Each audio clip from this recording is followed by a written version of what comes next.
All right, off to a good start this week. Got a big challenge down in Gainesville. Coach Napier's got a team that continues to improve each week.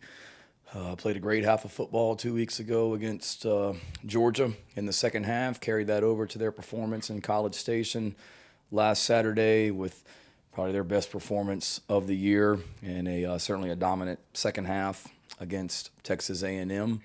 They're good in all three phases. Obviously, everything starts with the quarterback. He's an elite player and a weapon every time the ball's in his hands, running, throwing, you name it. He's just so impressive to watch. Good defense, weapons everywhere on special teams. Similar to last week, we're going to have to go beat them. They don't beat themselves. They're number one in the SEC right now in turnover margin.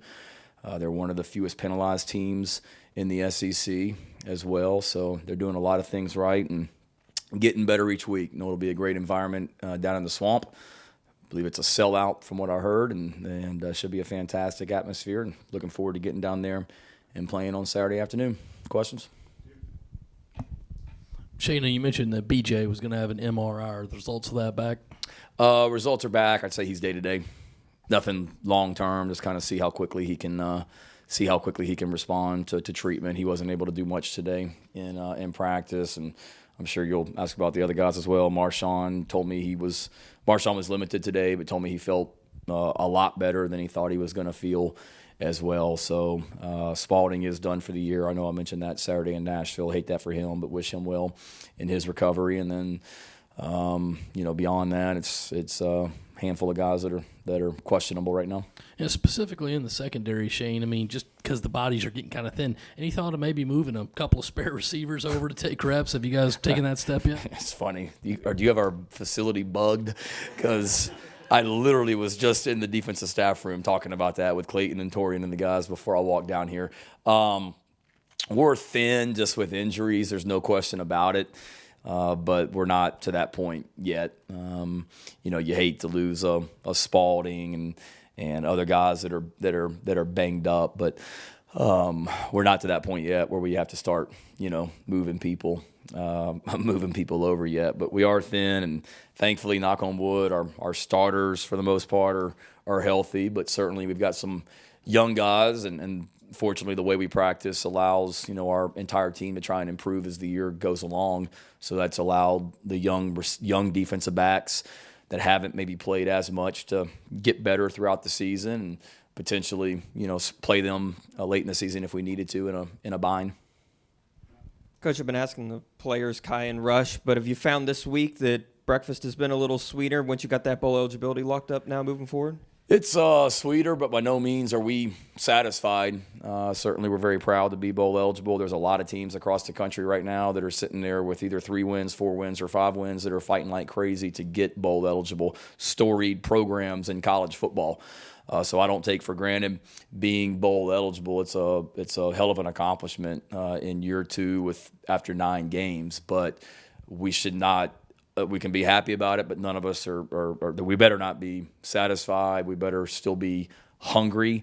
There's a lot left to accomplish. Talked about it as a team this morning. The guys that came back this year for another year when they didn't have to, Zach Pickens, Javon Gwynn, whoever, I don't think they came back just to go to a bowl. I think they had higher expectations than that, and let's try and be better than we were last year. Last year, our regular season record was 6-6, and we'd surely like to be better than that this year, but going to take a lot of work. But the way we practiced today looked like a team that was not satisfied with just having 6 wins.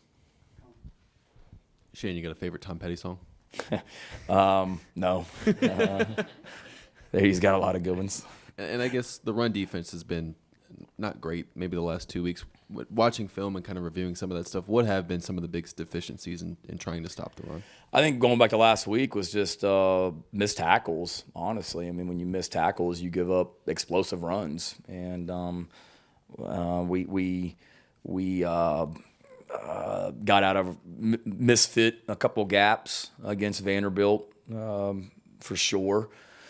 That we weren't exactly where we needed to be, or we came in there with the proper, the incorrect leverage or whatever it may be, and then a run spit out of there. But typically, if you can fit the run the right way and at least tackle well, you you're going to be pretty good from a run defense standpoint. And we weren't good enough last week at tackling and certainly misfit some runs. But I don't think it's something we're in panic mode because we've been pretty good at it for the most part and handled some run games here leading up to that. We haven't been good enough the last couple of weeks for sure. And this is a really big challenge this week, not just tackling their running backs who are talented, but it's a really, really physical offensive line and a unbelievable quarterback as well that if he gets rolling, you're not going to catch him.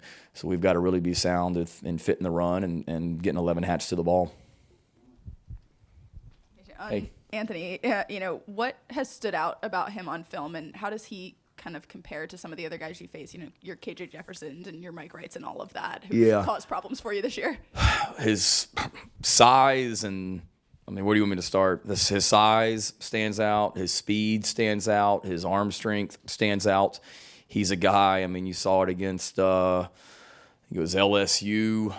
He had a 80-something yard touchdown run where guys are just literally bouncing off of him. And I don't know who all of their players and their 40 times and all that, but if they got anybody on that team faster than him, it's scary because he's so fast, he's so athletic, he's hard to bring down, but then he's just got unbelievable arm strength. He can make every throw on the field, and he's immensely talented. And there's a reason when you look at some of the gurus out there and their draft projections and all that, there's a reason you see him as one of the top 4 or 5 quarterbacks in the draft for whenever he comes out. So he's really, really talented, and he's got some great players around him also. Yeah, another one on Richardson. How do you feel like Clayton's defense has gone against mobile quarterbacks and being able to stop those guys, and what's the biggest key to being able to do that this week with the personnel you have this year?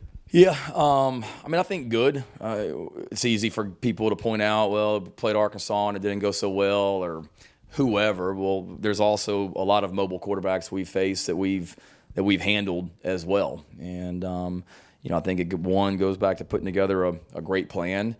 2, everybody just doing their job. And when you talk about stopping the run, and I've said it before, most people think, okay, well, that's the defensive line and the linebackers. Well, it's the secondary as well. We got to make sure that our defensive backs are fitting the run and coming up there with physicality and the proper leverage. It's effort to the ball, getting 11 guys around there. So I'm sure Clayton would tell you that you always need to be better, without a doubt. And we weren't good enough against Arkansas for sure. And certainly with Vanderbilt's quarterback last week, some runs popped out with him as well. And that's going to happen. They're going to make their plays as well. We just got to make sure that we do a good job of limiting the explosives and getting stops. Shane, kind of a philosophical, bigger picture question is running the ball successfully and defense still the keys, the bedrock to winning in the SEC, or has that changed since your time when you first started in this league? No, I believe that it's still critical. When we have our goals each week as far as how we want to win football games, and when we reach our goal of what we expect yards per carry for running the football, we're undefeated. We haven't lost a game ever since I've been here when we reach our goal of running the ball. Because I think when you're running the ball, all the other things that we talk about open up and present themselves, explosive plays and staying on the field and not having a lot of third downs and all the other situational stuff. But I believe there's some high-octane offenses. There's no question about it. But if you look back to last year, the 2 teams that played for the national championship last year, Georgia and Bama, if I'm not mistaken, they were number 1 and number 2 in stopping the run. So it's still, Kirby said it last week after the Tennessee game, you better stop the run first. Before you even worry about anything else, you got to stop the run. So, no, it's certainly, there's different style of offenses than when I got into coaching back in 2000, but I still believe that you've got to be able to run the ball effectively, and you've got to be able to stop the run effectively to get to where you ultimately want to go. Another deep philosophical question. How do you feel about the color orange? Because you're going to be seeing a lot of it the next few weeks. As a color that I wear, I'm not against it by any stretch of the imagination. My alma mater was maroon and orange. Is their colors at Virginia Tech, but certainly it's we are going to be seeing a lot of it. So I'm not a fan of orange this month for sure, but 365 days a year, I don't say that I don't wear it. I mean, I think I've got a pair of tennis shoes with some orange trim in them that I wear from time to time. Good question, though. Shane, continuing with the orange theme today, some people call this the Orange Crush part of your schedule because Yeah. you guys played these same teams in the 90s and early 2000s, way before you were here. What do you think of that term? And is it, a November for some great opportunities for your team collectively and individually? Yeah, I think that the term is right on, Gene. It is. I mean, we're going to be seeing a whole lot of orange the next 3 weeks for sure, and it's absolutely an opportunity. There's the old saying, they remember November, and that's been something that's been said since I got into coaching.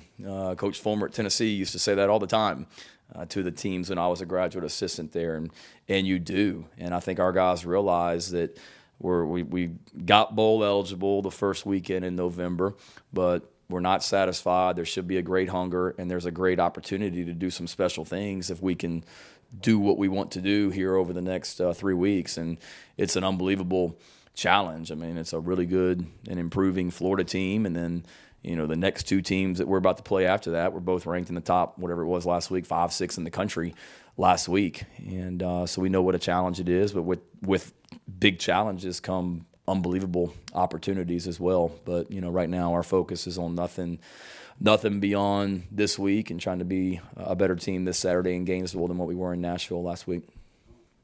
Shane, I know you mentioned running a lot of the same offensive plays against Vanderbilt than you did against Missouri and going back. But how much of what you guys did Saturday is replicable moving forward into these final 3 games? I think a lot. I know a lot, and it is. A lot of the things everything that we ran last week, I'm sure there's something, but there's really nothing that jumps off the top of my head, Colin, that was like a new play that we put in for Vanderbilt. It's things that we have been running this year, and some things that we've called this year, and it looked better last week than maybe it looked in previous weeks. But we going forward, a lot of it is, and all of it really, and to me is replicable. Certainly, we want to continue to expand roles, and we want to continue to be able to run the ball efficiently and take shots down the field and be good on the perimeter, which is what we were the other night against Vanderbilt. And but then, also you always got to stay kind of one step ahead, and we've got 9 games worth of video of opponents that are watching what we've done this season as well. So you got to continue to do a great job of self-scouting and staying one step ahead of your opponent also and what they're trying to do to stop you. Coach, when you were an assistant at South Carolina, Billy Napier was an assistant at Clemson throughout that duration. So just from what you've seen from afar and maybe in the times that you two have crossed paths, what are your overall impressions of him as a coach? Yeah, impressed. A lot of those guys, when I first got to South Carolina, Dabo was an assistant coach at Clemson. And then he got the job, and Jeff Scott, I guess, replaced Dabo as an on-field coach. And then Billy came in, and I guess my last year at Carolina was 2010. I think Billy was the coordinator that year, if I'm not mistaken. So somebody that got a lot of respect for. He did a good job when he was at Clemson. And then since he left Clemson, the stops he's had and the success that he's had as a coach and a recruiter. Somebody that we certainly had respect for when I was here as an assistant coach. And then what he's done since he left Clemson's really, really impressive also. And did a great job at Louisiana as a head coach there, and is certainly on track to doing good things in Gainesville also. Hey, Shane, going back to your last year as an assistant here, 2010, the win down at Florida, one of the biggest in the history of the Gamecock program. Yeah. What do you remember specifically about that night, especially the atmosphere and just overall impact that it had on the program? Yeah, see, those are the good questions, Rick. I like those, man.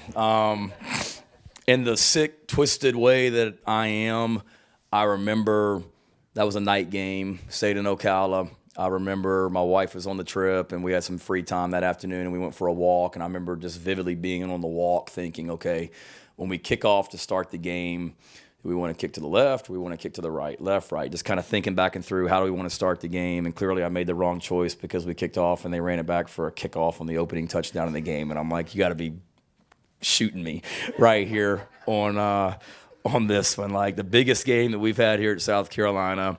I remember Urban Meyer being on his coach's show the week before talking about we need to make the Swamp the loudest it's ever been this Saturday night, and how do we start the game by me as the special teams coach giving up a 90-something yard touchdown run or kickoff return to start it. But then after that, I think about what an awesome night it was for South Carolina. I remember, just all three phases playing well. Marcus Lattimore and just the game that he had that night and just putting that team, on his shoulders and carrying us to victory and then running away with it, to be able to face that adversity on the first play but not flinch, and just some unbelievable great players that were on the field that night, and to it being pretty special for Coach Spurrier as well to win the SEC East in the stadium that he had so much success in. Also, that was an awesome night, and again, a validation and testament to what can be done here. We won the SEC East that night, and clinched an opportunity to go play in Atlanta for the SEC championship. So we showed that night that it could be done, and we're working really, really hard now to get back to that point and do it again.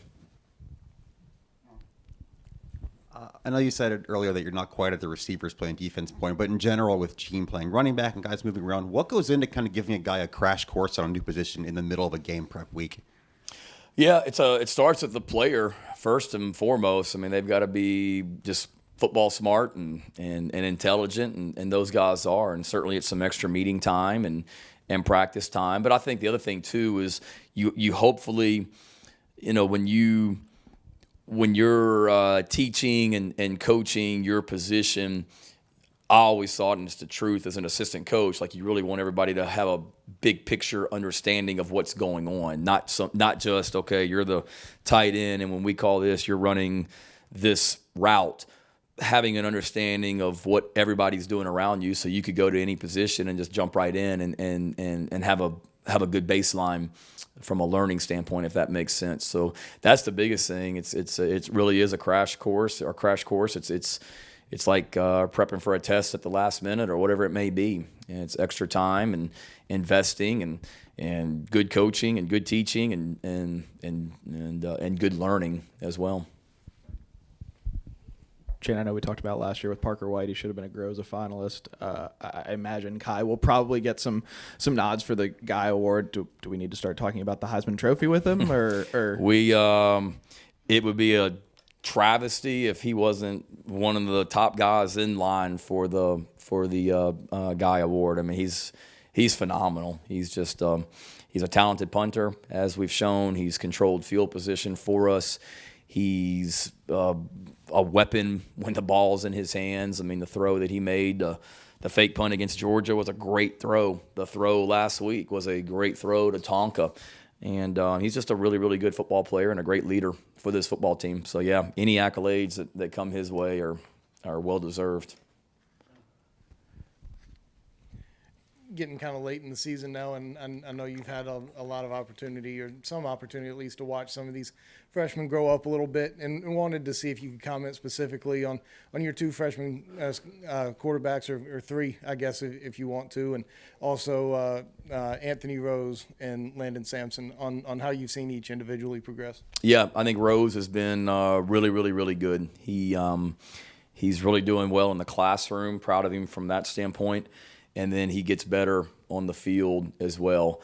Landon has worked hard to get stronger and change his body and be a solid receiver for us. He's done some good things and is on track. And then I like the freshman quarterbacks. Braden was obviously here during spring practice, so we saw him, and he's having a nice fall.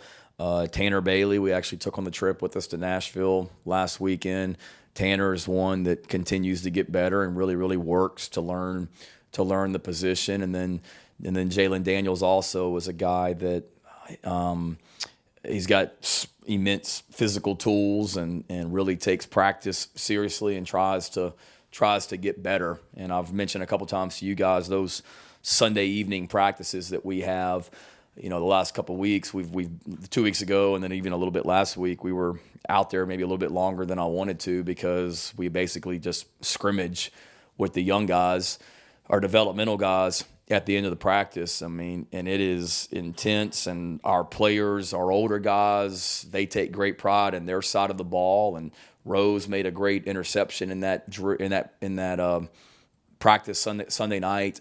Jalen, Tanner, Braden, they've made some really good throws in that thing on Sunday night. So I'm excited about those guys. I'm really excited about the whole freshman class in general. They're doing great things off the field, academically and socially, and then they're really, really working hard and doing some great things on the field, whether it's a guy like Nick and DQ who are playing right now, or whether it's a guy like those guys you just mentioned that are redshirting at this point but making progress.